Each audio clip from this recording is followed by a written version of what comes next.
natao fampiroboroboana famokarana zezika eto Madagasikara dia nirostan fifanaovany sy ny fifanaraha-piara-miasa ny ministera fambolena sy ny fiompiana sy ireo orinasa tsy miankina ny mpamokatra zezika dia Manarivo, STOI ary Fama. Izay nataony 13 Mey 2024 tao Anosy.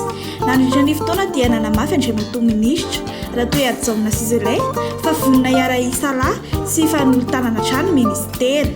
Volana mahery kely isika nanao an'ilay sonia ny ataontsika hoe fifanarahana lasitra ny ataontsika hoe MOU.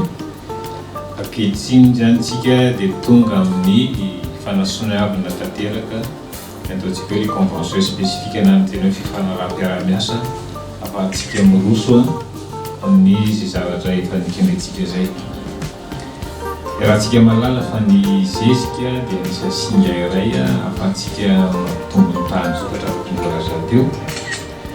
Ary isika eto Madagasikara mitovy amin'ireo firenena hafa any Afrika dia azo lazaina hoe mbola ambany dia ambany ny tany fampiasana zezika raha tsy teny azy latsaka ny 10 kilograma isaky ny hektara.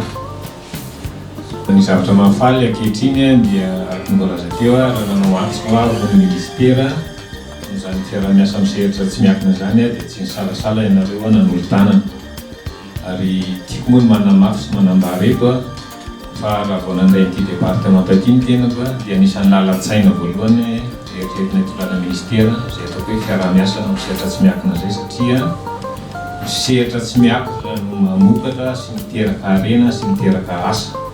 Fa ny asan'ny fanjakana dia manao ny fanamorana sy famanavana tsara ny ataontsika hoe tontolo manodidina famokarana amin'ny alalan'ireo fanatsarana ireo ataontsika hoe lalàna sy ny resaka fanamboarana fototrafitrasany amin'izany.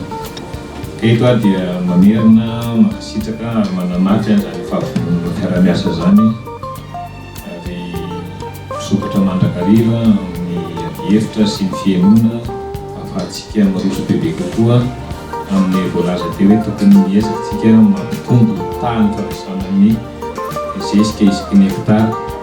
Marina anisan'ny asan'ny ministera zany fa asanareo mpivarotra zezika ihany koa no manampy anay amin'izany. Ka